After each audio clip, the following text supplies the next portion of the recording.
I think it's very important that the United States have the full end-to-end capability for manufacturing.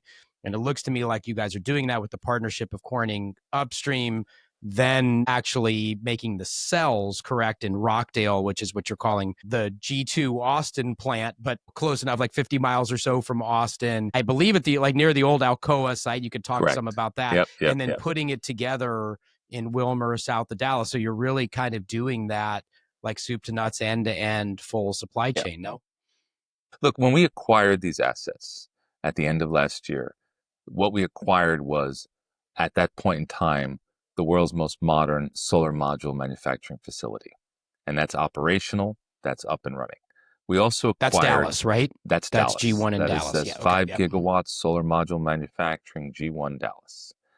It is one of the world's most modern facilities, up and running, ready for business. Highly automated, yet also employs a good number of people, over 1,000 people workforce, and a very large payroll as well in the South Dallas community.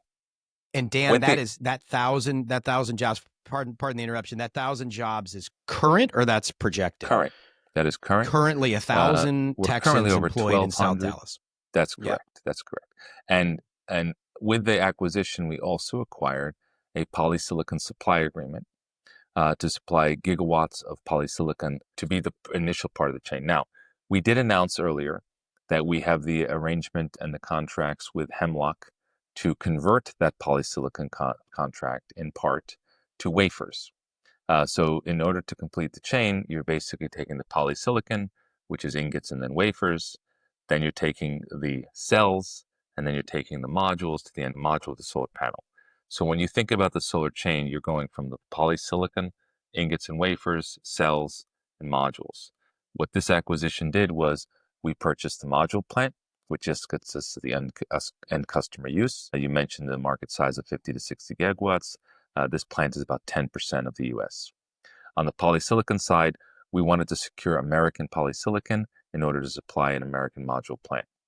Until we have our solar cell plant up and running, we currently are sending our polysilicon to Southeast Asia in order to make wafers and cells and then bring those cells back to the United States. By the fourth quarter of 2026, we anticipate to have our G2 Austin site up and running. And at that point, what we'll be doing is taking wafers from Corning, bringing those wafers to G2 Austin, and then making the cells, and then taking those cells to G1 Dallas to make the modules. Amazing.